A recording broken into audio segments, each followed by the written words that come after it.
A gunshot echoed through Jinwoo's penthouse like a death sentence. Adana stood frozen, her hand still raised, smoke curling from the barrel of the gun she'd just fired. The woman crumpling to the marble floor wasn't Russian, wasn't an enemy combatant. She was Korean, elegant, and according to the DNA test clutched in her other hand, she was Jinwoo's daughter. "What have I done?" Adana's voice cracked, the weapon slipping from her trembling fingers. Jinwoo burst through the door, his security team behind him, and stopped dead. His eyes moved from the bleeding woman on the floor to Adana, then to the papers scattered like accusations across expensive marble. "She tried to kill me," Adana whispered. "Your daughter tried to kill me." Behind them, through the penthouse's open door, another voice rang out, thick with a Nigerian accent, sharp with maternal fury. "Adana Johnson, what is the meaning of this?" Her parents had arrived, and they'd walked straight into a crime scene. "Yo! Before we dive into this chaos, I need to take a moment to thank you. We hit 2,000 subscribers. You beautiful people made this happen. If you're new here, welcome to the family. Hit that subscribe button right now because over here we don't do cliché. Drop a like and comment where you're watching from. I want to see my global family. Now, let's see how Adana survives this nightmare. Let's go." 72 hours earlier, Adana woke to the smell of jollof rice. In Jinwoo's penthouse. At 6 in the morning, her eyes snapped open. She knew that smell, had grown up with it, celebrated with it, been comforted by it. But it had no business being in a Korean Mafia Boss's Atlanta penthouse unless— "No," she breathed, throwing off the silk sheets. "No, no, no." Jinwoo was already awake, sitting on the edge of the bed in black silk pajama pants, phone pressed to his ear, speaking rapid Korean. His free hand ran through his silver-streaked hair, a gesture she'd learned meant he was strategizing under pressure. He ended the call, turned to her. "Your parents are in my kitchen." "What?" Adana scrambled out of bed, grabbing his discarded dress shirt from the night before. "How? When? Why didn't you—" "They arrived 20 minutes ago. Walked past my security with your childhood photos and Nigerian passports. My men didn't know whether to shoot or offer them tea." His dark eyes held hers. "Your mother is currently reorganizing my spice cabinet and critiquing my lack of proper seasoning. Your father is reading my financial newspapers and asking pointed questions about my import-export business." This couldn't be happening. Adana had carefully crafted her communications with her parents over the past 2 months. Vague texts about work being busy, video calls strategically angled to hide the luxury around her, lies about a roommate situation to explain her new address. "You have to hide," Adana said, pacing. "The tattoos, the guards, the everything. They can't know about you, about us, about any of this." Jinwoo stood, crossing to her with that predatory grace that still made her pulse race. His hands framed her face. "I'm not hiding, Adana. I don't hide from anyone, not even your parents. They'll drag me back to Nigeria. They'll try." His smile was dark silk. "But you're mine, and I protect what's mine." The kitchen was a war zone of cultural collision. Adana's mother, Chidinma, 52, beautiful, wearing traditional Nigerian attire and an expression that could wilt steel, stood at Jinwoo's state-of-the-art stove, stirring a pot with the wooden spoon she'd apparently brought from home. Her father, Obi, 55, tall, distinguished in his professor's blazer, sat at the island reading the Wall Street Journal, his reading glasses perched on his nose. They both looked up when Adana entered, wearing Jinwoo's shirt, which hit her mid-thigh, with her natural hair a mess and a love bite visible on her collarbone. "Adana," her mother said, voice dangerously calm. "Introduce us to your landlord." Jinwoo entered behind her, now wearing black slacks and a crisp white dress shirt, though he'd left it deliberately unbuttoned enough that his tattoos were visible. A power move. He was showing her parents exactly who he was. "Mr. and Mrs. Johnson," Jinwoo said, his accent crisp, his posture commanding. I'm Jinwoo Park, and I'm not Adana's landlord. I'm the man who loves your daughter. The wooden spoon clattered into the pot. Obi set down his newspaper with surgical precision. You're old enough to be her father. I'm aware. You're covered in tattoos like a thug. I am a thug, a very successful one. Jinwoo's hand found Adana's waist, possessive. But I'm also the man who will give your daughter everything: protection, wealth, devotion. Things her previous boyfriend, my own disappointing son, failed to provide. Her mother's eyes went wide. Your son? Adana, you're dating your ex-boyfriend's father? Mama, I can explain. Explain! There is no explanation for this abomination. Her mother switched to Igbo, the words flying like weapons, questioning Adana's judgment, her morals, her sanity. Jinwoo surprisingly responded, in Igbo, halting, accented but unmistakably the same language. The kitchen fell silent. You speak Igbo? Adana breathed. I had 3 weeks to prepare for this conversation. I hired tutors. Jinwoo's eyes never left her parents.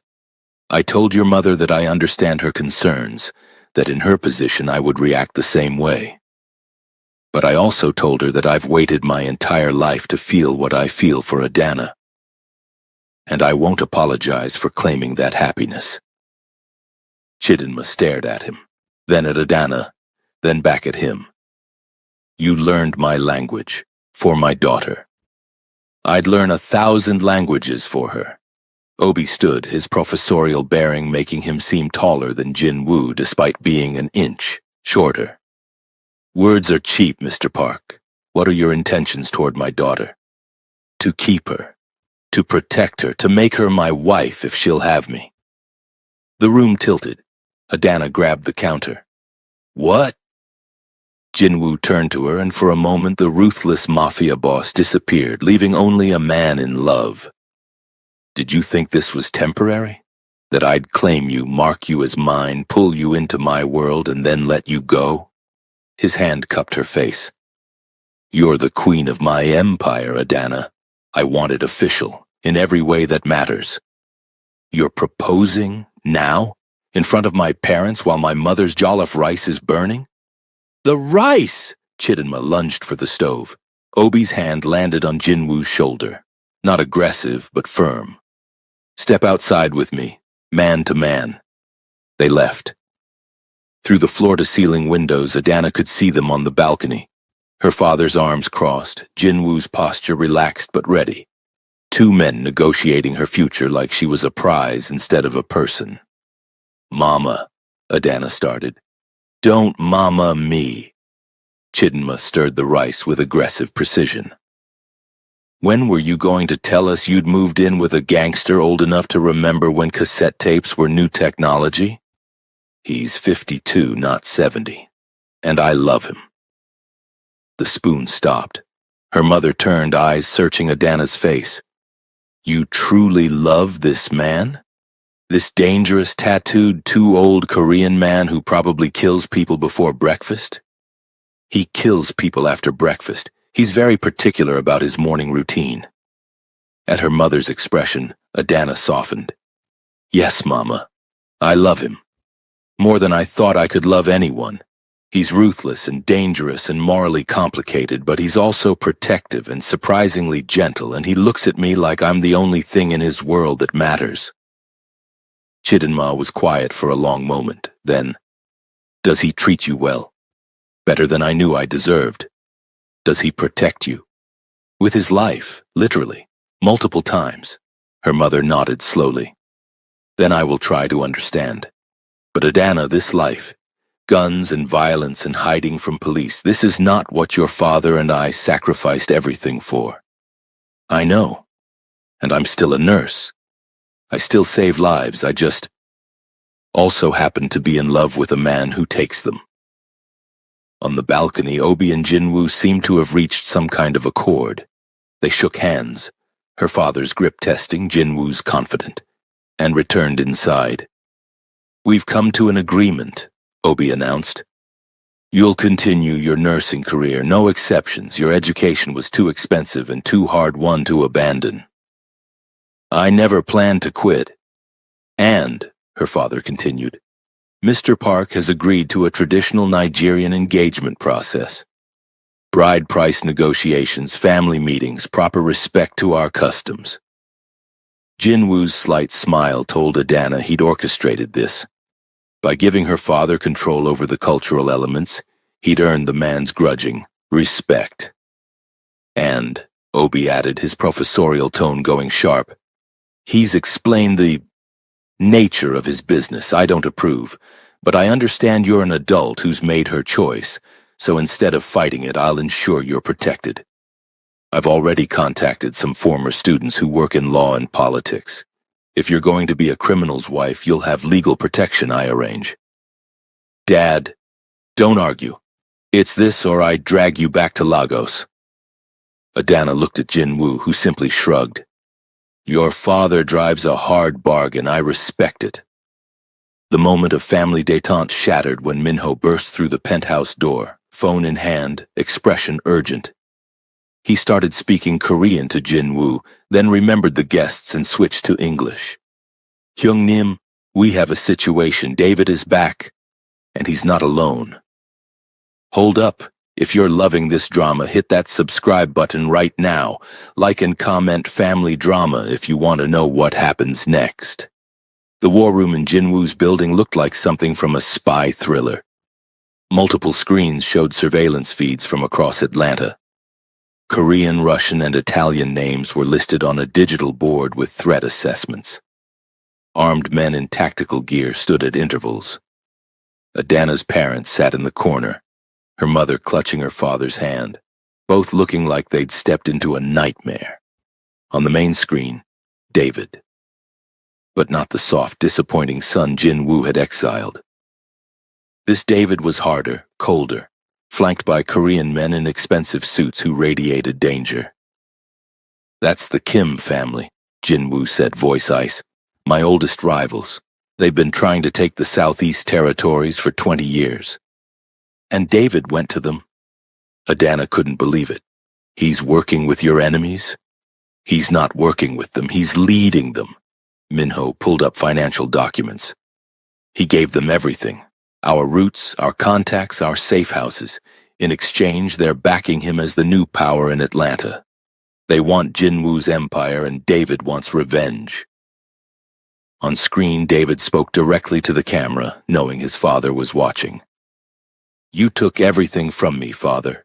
My dignity, my woman, my place in your world. So I'll take everything from you, starting with her. The feed cut to another image. Adana's apartment building. The hospital where she worked, Kioma's house. He's threatening everyone I love, Adana breathed. He's declaring war. Jinwoo's expression was carved from stone. And he just made a fatal mistake. What mistake? Obi asked from the corner. Jinwoo turned and his smile was terrifying. He assumed I'd hesitate because he's my blood. He forgot that Adana is my heart. And I burn the world for my heart. The attack came at midnight. 3 of Jinwoo's warehouses hit simultaneously. The Kim family was making their move, with David at the helm, proving he could hurt his father's operations. But Jinwoo had anticipated it. Adana watched from the war room as his counter-strategy unfolded on screens. His men had evacuated the warehouses hours ago, rigged them with surveillance, and now had clear footage of every Kim operative involved. You let them destroy your property, Obi observed. Why? Because now I have legal cause to retaliate, and evidence to ensure the police look the other way when I do. Jinwoo glanced at Adana's father. You wanted to know how I've survived this long, Professor? Strategy. Always 3 moves ahead. Chidinma had spent the evening in the medical facility downstairs, watching Adana treat wounded men with professional detachment. Now she approached Jinwoo quietly. My daughter is good at what she does, she said. The best I've ever seen. And you've pulled her into a world where her healing hands might have to hurt. Jinwoo met her eyes. I've given her the choice to leave every single day. She stays. Not because I force her, but because she's stronger than either of us knew. You better be worth it, Mr. Park, or prayer won't save you from a Nigerian mother's wrath. His respect for her deepened. I'll spend my life trying to be. The real chaos erupted on day 6 of her parents' visit. Adana was in the medical facility reviewing supply inventories when alarms blared. Security feeds showed a woman approaching the building. Korean, late 20s, beautiful, flanked by armed men who weren't Kim family or Russian. Jinwoo's face went pale. No, she's supposed to be in Seoul. Who? Adana demanded. My daughter, Hana. The world stopped. Your what? I have a daughter, from my first marriage. She's been in Korea for 20 years, safe from this life. I haven't seen her since she was 8. Jinwoo was already moving, barking orders in Korean. She shouldn't be here. Something's wrong. Hana Park entered the penthouse like a queen claiming her throne. She was stunning. Her father's eyes, her mother's delicate features, wearing a white suit that screamed wealth and power. The men with her were clearly her personal security, loyal to her, not Jinwoo. Hello, father, she said in perfect English with a slight British accent. Surprised? Hana, what are you doing here? It's not safe. Safe? Her laugh was cutting. Nothing's been safe since I learned my father, the man who abandoned me in Korea with nannies and blood money, has replaced me with some African nurse he's known for 5 minutes. Adana stepped forward. I'm not replacing anyone. You're wearing his ring. Hana's eyes locked on the engagement band Jinwoo had given Adana 2 days prior, the one that belonged to my mother, the one he swore no one else would ever wear. Jinwoo's expression shifted. Guilt, regret, protective fury. Hana, you don't understand. I understand perfectly. I'm the forgotten daughter, the inconvenient reminder of your first family. So you build a new one with her. Hana's voice dripped venom. Did you tell her about Mother? How she died because of your enemies? How you shipped me off to Korea to protect me, which really meant abandoning me? The room was silent except for Chidinma's sharp intake of breath. Adana's parents were witnessing this implosion in real time. I sent you away because I loved you, Jinwoo started. You sent me away because I reminded you of your failure. Hana's composure cracked. And now you're making the same mistake with her, pulling someone you love into danger, painting a target on her back. Tell me, father, how long before she ends up like Mother? Adana felt the blow of those words. Jinwoo's first wife, killed by enemies. And here she was, engaged to the same man in the same dangerous world. That won't happen, Jinwoo said, his voice deadly quiet. You can't promise that.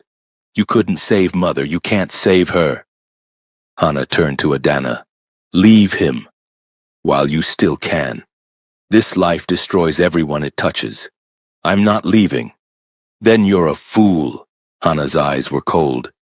But you're not the rightful queen of this empire. I am. I'm his blood, his heir, and I've spent 20 years preparing to take what's mine. Hana, Jinwoo's voice was sharp. Stand down.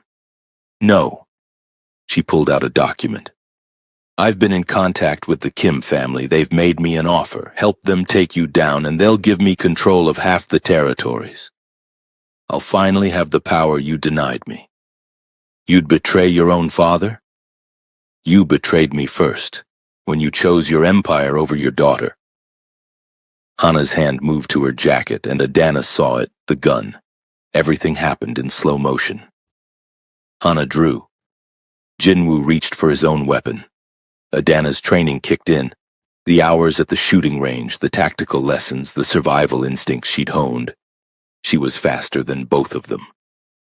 The gunshot echoed. Hana stumbled, blood blooming on her shoulder. Non-lethal, precise, exactly where Adana had aimed. Hana's gun clattered to the floor. Her security moved, but Jinwoo's men were faster, weapons drawn, a standoff in the penthouse. Nobody moves, Jinwoo commanded. Then softer, broken. Hana, she shot me, Hana gasped, clutching her shoulder. Your whore shot me. You pulled a gun on her father, Adana said, her voice steady despite her shaking hands. In my home. What did you expect? The DNA test fell from Hana's pocket, proof of her claim, her lineage, her right to challenge Adana's place. And that's when the penthouse door burst open again. Adana Chidinma Johnson, what is the meaning of this? Her mother, taking in the scene, the blood, the guns, her daughter holding a weapon over another woman's body. Obi stepped forward, his professorial calm shattered. Everyone put down your weapons. Now. Surprisingly, they did. Maybe because he had the authoritative tone of a man who'd commanded lecture halls of rowdy students for 30 years. Or maybe because the situation was so absurd that everyone needed a moment to reset. Jinwoo knelt beside Hana, his hands gentle as he examined her wound. It's not fatal. Clean through and through. Adana knew what she was doing. I'm a trauma nurse, Adana said quietly. I know exactly where to shoot to stop someone without killing them. Hana looked at her father, tears streaming. You love her more than you ever loved me. That's not true, Jinwoo's voice cracked. Hana, sending you away was the hardest thing I've ever done. But your mother's death, I couldn't risk you, I couldn't lose you too. So you lost me anyway for 20 years. Chidinma, of all people, moved forward. She knelt beside Hana, producing a clean cloth from somewhere, pressing it to the wound. You're hurt and angry, but right now you need medical attention. The rest can wait. Why are you helping me? Hana asked. Because I'm a mother, and I see a daughter in pain. Chidinma looked at Jinwoo.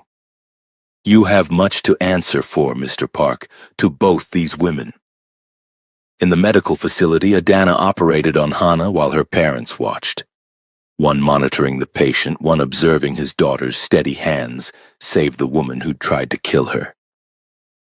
You're good at this, Hana said quietly, the anesthesia making her honest. It's what I do. Save people, even the ones who want me dead. I don't want you dead. I want what you have, his attention, his love, the feeling of being chosen. Hana's eyes filled with tears. I've been alone for so long. Then stop being alone. You're his daughter. That doesn't change because of me. Jinwoo stood in the doorway watching. When Adana finished, he approached his daughter's bedside. I failed you, he said simply. As a father, as protection. I chose your safety over your happiness, and I see now that was the wrong choice. You can't fix 20 years with an apology. No. But I can start trying today. He took her hand. Stay. Not as my heir or my enemy, but as my daughter. Let me know you. Let Adana know you. You don't have to be alone anymore. Hana looked at Adana. You really love him? Even knowing how he destroys everything? He hasn't destroyed me, he's made me stronger. Adana's hand found Jinwoo's. And maybe together we can build something that doesn't destroy, that protects. That's naive. Maybe. But I'm trying anyway. Hana was quiet for a long moment. Then, the Kim family. David contacted me months ago, told me about you, about father replacing me. I was angry, I wanted revenge, but seeing this, seeing how you shot me precisely to stop me without killing me, you could have ended the threat. But you didn't. You're his daughter. I could never. Something shifted in Hana's expression. David is planning something bigger, an attack during the engagement ceremony. He's coordinating with the Kims and the Russians, a united front to take down father while he's distracted with family obligations. When? Jinwoo demanded. The ceremony your future in-laws are insisting on. 3 days from now. Hana met her father's eyes. I was supposed to help. Get close, lower your guard. But I can't. Not after this. Obi stepped forward. Then we cancel the ceremony. No, Jinwoo said. We use it. If they're planning an attack, we'll be ready. turn their trap into ours. You'd risk your own engagement? Chidinma asked. I'd risk anything to end this war, to make Adana safe, to give us a real future. Jinwoo looked at his daughter. Will you help us? Hana's smile was slow, dark, her father's smile. I didn't come all the way from Seoul to miss a good fight. Tell me the plan. The next 3 days were chaos. Adana's parents insisted on traditional Nigerian engagement elements, which meant coordinating with Jinwoo's Korean cultural requirements, all while planning for an attack from 3 hostile forces. Chidinma took over the penthouse kitchen, cooking enough jollof rice and pounded yam to feed an army, which, given Jinwoo's security force, wasn't far off. She and Hana formed an unlikely alliance, the older woman finding purpose in mothering the daughter who'd been alone too long. Obi and Jinwoo spent hours in the war room, the professor's strategic mind surprising the mafia boss. You think like a tactician, Jinwoo observed. I taught military history for 15 years. Theory becomes useful when your daughter is engaged to a crime lord. The engagement ceremony was held in a neutral luxury hotel, public enough to seem legitimate, controlled enough for Jinwoo's security to monitor. Nigerian and Korean guests mixed, cultures blending, while underneath armed men in suits watched for threats. Adana wore traditional Nigerian attire, a stunning coral and gold outfit that her mother had brought from Lagos. Jinwoo wore a tailored suit with Korean silk accents. They looked like a magazine spread on multicultural romance, if you ignored the concealed weapons and tactical earpieces. David made his move during the traditional gift exchange. The lights cut out. Gunfire erupted. Guests screamed and dove for cover as Kim family soldiers poured in from multiple entrances. But Jinwoo had planned for this. His men were positioned, ready. The guests on his side were actually elite security. The blackout lasted exactly 15 seconds, long enough to deploy night vision, not long enough for chaos. When the lights returned, David stood in the center of the ballroom, gun to Kiyoma's head. Adana's best friend, who'd been cornered during the confusion. Nobody moves or she dies. David's voice was unhinged. Father, you took everything